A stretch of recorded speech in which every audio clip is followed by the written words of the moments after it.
Blessings, blessings, blessings, blessings be unto you. This is Mercedes Warwick, and welcome to Sacred Key. I have been in deep contemplation for a couple of weeks because I really feel that our country has been in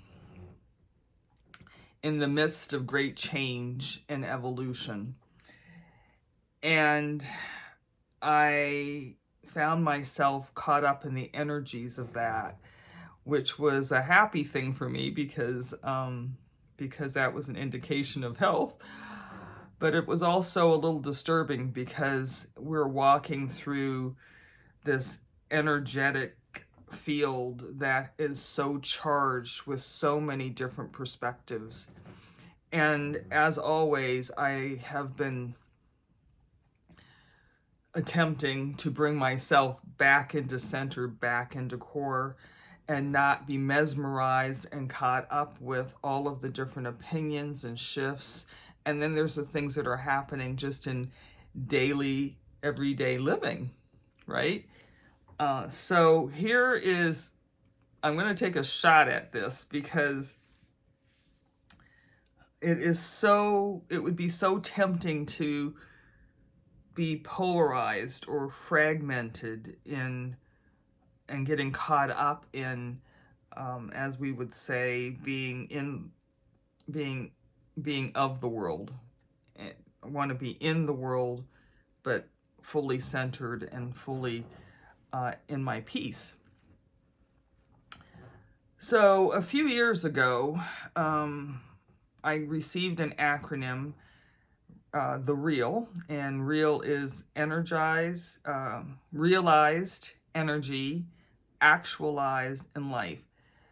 So it is the coming of the spiritual energy being realized, it's real, so that it can be actualized and becomes present or experienced or expressed in life. And at the time when I was in contemplation, I was having a difficult time talking to people about, like the metaphysical cliche that life is an illusion, and we go through what is happening, what we're experiencing is not real, and all of the different stress that people were having, and the sort of the spinning that was happening, because it's really happening. This experience is really happening to me. I really have to deal with it, but at the same time, it's some metaphysical expression of illusion, and I have to tell that to my landlord because I've got to pay the rent. It does, there was all of this spinning. And so when real came, realized energy actualized in life, it put most of the situations that I was dealing, if not all of them, I was dealing with at the time into an energetic expression, which meant, from my perspective, that it could be shifted, it could be transmuted. It was still happening, but I could see the energy around it. And therefore, I knew that it could be moved. Way early on, I told the story of the mountain, that if there's a mountain in front of me, a lot of times, or even at the time when I was working with somebody, I could see the mountain, but I would see the energy of the mountain. I wouldn't see the mountain itself, which meant that the mountain as energy was porous. We could go through it. We could come into synergy with that mountain and then energetically and then move to the other side of it. And sometimes we get directed to go underneath the mountain. Sometimes we are directed to stay on this side of the mountain and not try to get around the mountain. Other times we can get around the mountain, or we can go over the top of the mountain. So these are all energetic perspectives, right?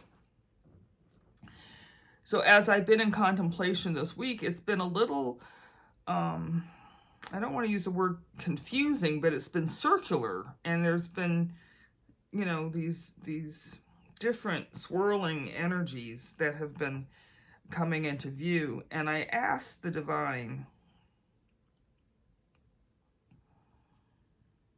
and what I received was kind of interesting.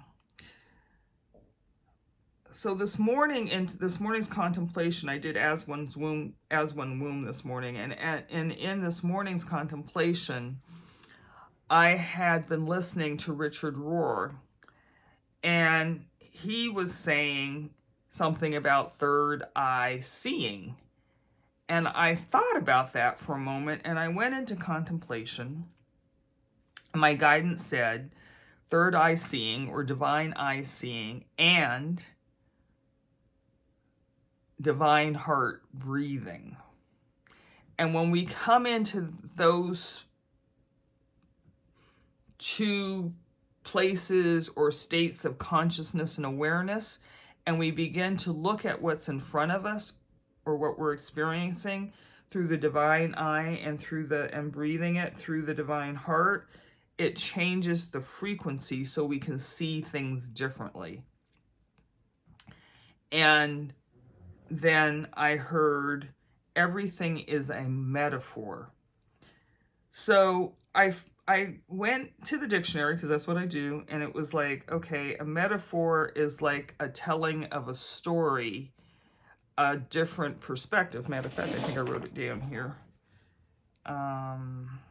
It's symbolic of something.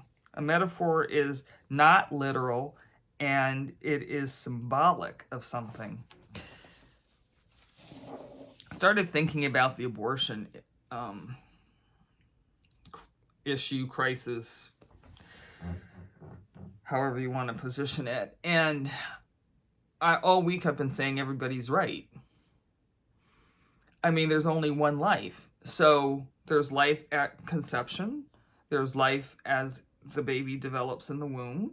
There's life when the heartbeat comes. There's life as the mother gives birth, when the baby comes into the world.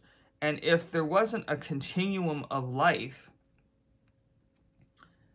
then including life after death, we pass the portal of shedding the physical body. When we come out of the womb, we don't stay as infants. We evolve into adult human beings. We are always, and then from being whatever adult is into being wisdom keepers, elders, and then transitioning. Life is always present. And so when I was looking and I said, okay, let me sit here this morning and really think about this and put it into contemplation and see it through the divine eye and breathe it through the divine heart, everybody had a position that was valid, loving, and so how do we know that for each other? Because really we're all this chaos and confusion. And I'm just using this because it's in the news right now, but in any situation where there is conflict or disagreement or misunderstanding, as well as our daily living and just traversing our daily living and attempting to understand something that may be before us, right? There is that, I'm going to say, a shift in perspective, that visionscape, that 5-degree shift in perspective that comes through the pause, the exhalation, shifting our consciousness, coming into the awareness of the divine, and then be able to hear through the divine ear. I just got that. Hear through the divine ear, see through the divine eye, and breathe through the divine heart. And then come into that which is for you. Because I think we can all be in the same situation, all be in the same room, and see, hear, feel, and experience uniquely.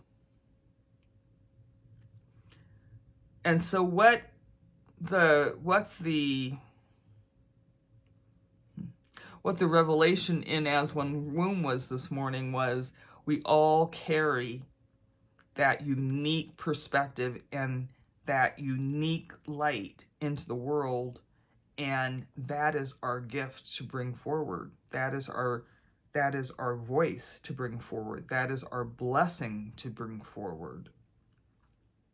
Through the understanding that there are many different ways of perceiving the same one thing.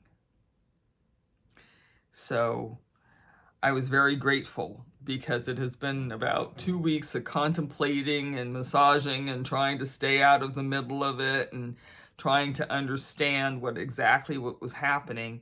And again, trying to get myself back to a place of core center, because I haven't taken a side, I guess, for lack of a better way. I'm not trying to be in to win so the other side can lose, or to have a perspective that is so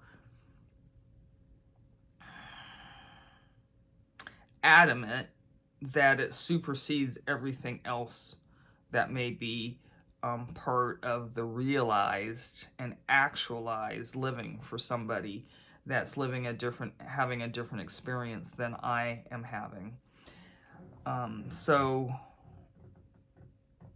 I'm gonna massage that a little bit. I'm going to massage it. We all bring a radiant light to the conversation. So the last thing I would like to say is that radiant light, that light that we bring forth, that voice that we speak through, the hurt that we feel through, can be different. And even when we look at a frequency, and we say everything is love, right? But everything is love, but what frequency of love? Is it compassion? Is it grace? Is it mercy? Is it understanding? So we all bring that radiant light, that radiant perspective. And so the richness of this transmission has been